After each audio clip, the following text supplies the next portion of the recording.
देख पा रहे हो कि चीफ गेस्ट पहुंच चुके ने राइड एशिया ईवी। जी हाँ। सो रिबन कटिंग ਦੀ ਸੈਰੇਮਨੀ ਹੋਣ ਜਾ ਰਹੀ ਹੈ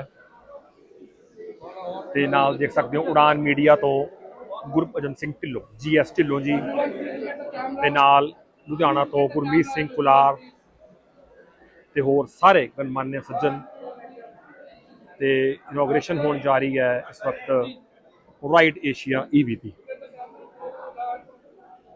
ਸੋ ਰਿਬਨ ਕਟਿੰਗ ਸੈਰੇਮਨੀ ਸੋ ਤਾੜੀਆਂ ਦੇ ਨਾਲ ਸਵਾਗਤ ਤੇ ਆਗਾਜ਼ ऑफिशियल आगाज 24, 25, 26 अप्रैल राइड एशिया ईवी।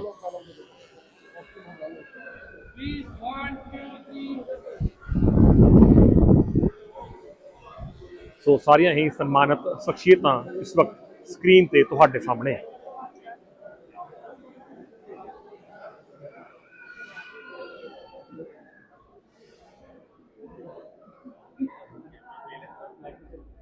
सो एक टोकन ऑफ लव स्वागत वेलकम चीफ गेस्ट। सो स्क्रीन ते देख सकते हो जीएस ढिल्लों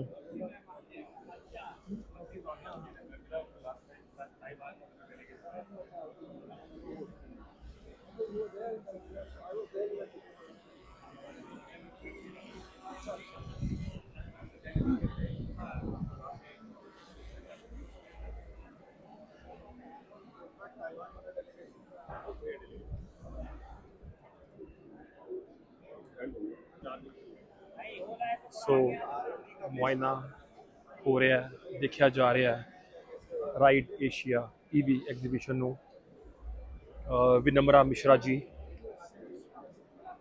चीफ गेस्ट ते होर नाल सारे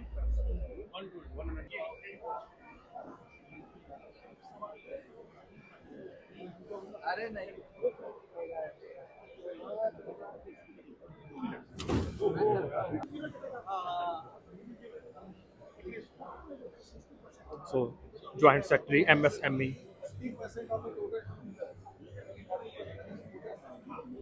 सरदार गुरमीत सिंह कुलार जीएस ढिल्लों जी ते होर सारे ही सम्मानित।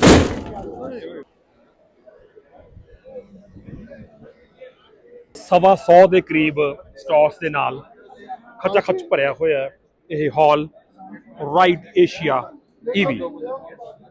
ਸੋ B2B ਬਿਜ਼ਨਸ ਟੂ ਬਿਜ਼ਨਸ ਲਈ ਸਭ ਤੋਂ ਸੁਨਹਿਰਾ ਮੌਕਾ ਦਿੱਲੀ ਵਿਖੇ ਰਾਈਡ ਏਸ਼ੀਆ ਈਵੀ ਵਿੱਚ। Credit to Udaan media.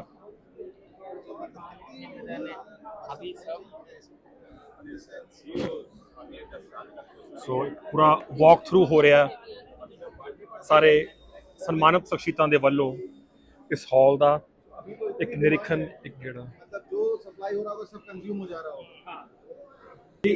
EV electric vehicles आने वाला समय ईवी का बोला जा रहा है। कैसे लगता है आपको कि नेचुरल सोर्सेज पेट्रोल डीजल को बचाकर हम ईवी के साथ जुड़ सकते हैं? प्लीज आप देखिए, सबसे पहली बात तो ईवी का डायरेक्ट रिलेशन है सस्टेनेबिलिटी से। हम अपनी फ्यूचर जनरेशन्स के लिए सबसे पहले ये सोचते हैं कि जो हम रिसोर्सेज यूज़ कर रहे हैं किस तरह से वो रिसोर्सेज हमारे फ्यूचर जनरेशन्स के भी पास रहें। वो अगर हम सोचते हैं तो वो सस्टेनेबिलिटी का एस्पेक्ट आता है और ईवी जो है हमारी वो इसी सस्टेनेबिलिटी एस्पेक्ट को आगे लेके जाती हैं। जब भी हम fossil fuel petrol diesel based vehicles को जब हम बात करते हैं तो हम एक ऐसी चीज़ ऐसे रिसोर्स के बारे में बात कर रहे हैं जो कि मतलब उनकी एक लिमिटेड प्रेजेंस है, लिमिटेड स्टॉक है पूरे हमारे अर्थ में, पूरी दुनिया में। तो हमें तो ज़रूर ऐसी चीज़ के ऊपर जाना पड़ेगा, ट्रांजिशन करना पड़ेगा जहाँ पर हम एनर्जी पॉइंट ऑफ व्यू से हम ऐसी चीज़ को यूज़ करें जिसकी मात्रा हमारे पास समुचित हो और बढ़ती जाए। What else can we expect from the government side कि वो हमें कैसे हेल्प करे, सब्सिडाइज करें ताकि आने वाले समय में इसको बूम कर सके? So the government has clearly set its side। मतलब हम जब ये कहते हैं कि हमें ईवी को प्रमोट करना है तो हम केवल प्रोडक्शन प्रमोशन की ही बात नहीं कर रहे हैं, हम पॉलिसीज की बात कर रहे हैं, हम R&D की बात कर रहे हैं, हम उनके साथ साथ उन छोटे छोटे माइक्रो स्मॉल और मीडियम एंटरप्राइजेस की भी बात कर रहे हैं जो कि सप्लायर्स हैं, स्मॉल पार्ट्स के सप्लायर्स हैं, स्पेयर पार्ट्स के सप्लायर्स, असेंबली सब असेंबलीज के। तो उसके लिए हम लोग ज़रूर काम कर रहे हैं। एक टेक्नोलॉजी फैसिलिटेटिव एक जिसे कहते हैं इकोसिस्टम बना हुआ है। हम लोगों ने ईवी सेक्टर में PLI के बारे में भी काफ़ी एक्टिवली काम किया है और आगे आने में हम इसी चीज़ को हम और आगे लेके जाएंगे। हम ये जानते हैं कि फ्यूचर ईवीज का है, और ईवीज के अंदर अगर हम सारे देशों की बात करें तो फ्यूचर इंडिया का है। इंडिया एक बहुत बड़ी मार्केट है, पॉपुलेशन सबसे ज्यादा करोड़ों में है, मिलियंस में है, तो क्या लगता है कि लोगों का विश्वास, खुद का उनका सोच ईवी के साथ कैसे ज्यादा जुड़ सकती है? देखिए, मैं एक सबसे बड़ा एक डेटा पॉइंट आपको बताना चाहता हूं कि पूरे वर्ल्ड में अगर हम किसी डेवलप्ड कंट्री को देखें तो जो भी डेवलप्ड देश हैं उनके पास क्या है, जो गाड़ियों की संख्या है पर कैपिटा वो बहुत ज्यादा है। मतलब अगर हम अमेरिका की बात करें तो एक आदमी के पास 1.5 व्हीकल्स हैं।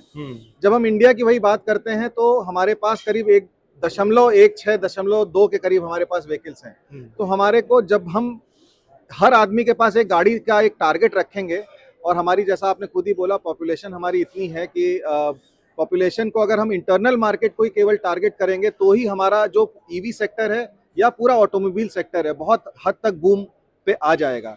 तो हमारे देश का, हमारे गवर्नमेंट का यही एक मंतव्य है कि किस तरह से हम अपने इंटरनल मार्केट को मैक्सिमाइज करें। जब जीडीपी बढ़ रही है हमारी, जब आने लोगों के बाइंग पावर बढ़ रही है, तो फैसिलिटेशन के पॉइंट ऑफ व्यू से व्हीकल सब लोग खरीदना चाहते हैं। तो जब वो खरीदना चाहेंगे तो वो मार्केट में आएंगे और मार्केट से परचेज करेंगे। तो इसीलिए हम ईवीज की तरफ जाएंगे। ठीक है, बहुत बहुत धन्यवाद। Thank you so much.